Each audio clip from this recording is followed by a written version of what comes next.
كيف الشعب وفيديو جديد.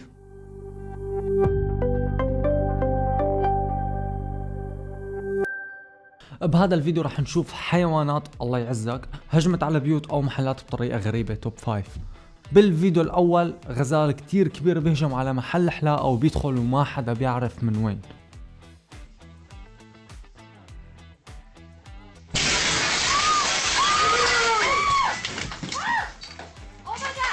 يعني تخيل انت تكون بهالموقف قاعد عم تحلق ويدخل هيك شي على المحل اللي انت عم تحلق فيه.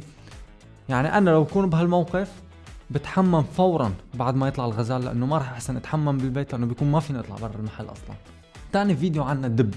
بهذا الفيديو عنا دب خلع باب بيت وفات على البيت مثل حضرتك لما تنسى الموبايل بالحمام ويفوت حدا بعدك ويقفل الباب الحمام.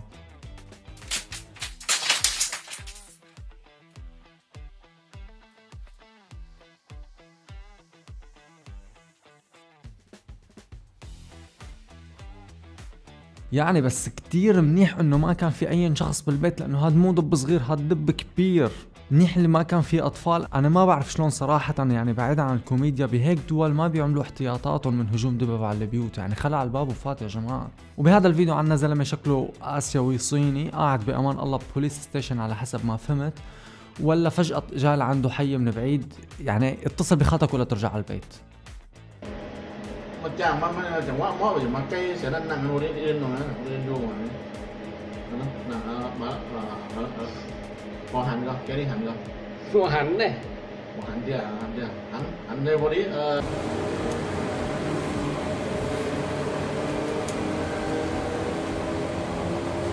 tiền thangมีผิดจริงๆเขาจะไม่กระโดดใส่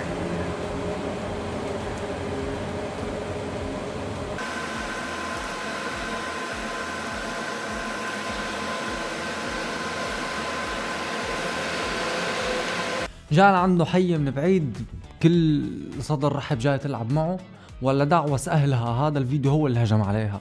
يعني هو شافها وقال الحمد لله اجى العشاء اليوم. حشيناها رز، شويناها مع كم دجاجة، دعوسها كأنه عم بكسر جوز بين رجليه. لك شو هاد؟ بالفيديو الرابع عنا شلة دببة، مو دب واحد، ركزوا، شلة دببة، دباية يعني دبة وولادها الستة أو السبعة. قتلوا الشوب المساكين، قتلوا الشوب، عم يتمشوا هيك بامان الله، شافوا مسبح صغير جنب البيت، قالت لهم ماما تعالوا نسبح، فاتوا صاروا يسبحوا. هون صاحب البيت بورطة كبيرة، هون مو دب ومو دبين ومو غزال ولا حية، 6 دببة يعني. واو. They look like teddy bears, don't they? The bears splash around in the backyard swimming pool just like any family on these hot, muggy days. They're brothers and sisters. They got a nice cool dip in the pool. But as cute as the scene is, one of the little girls watching from safety inside her house is really upset.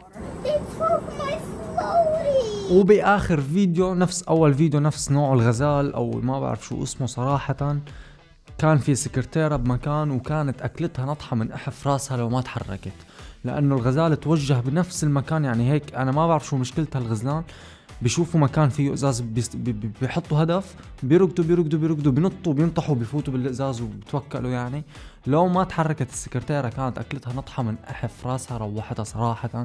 الحمد لله تحركت. ضل غزال ما شاف بلور راح نط عليه ونطح وفات وكمل ورعب الدنيا.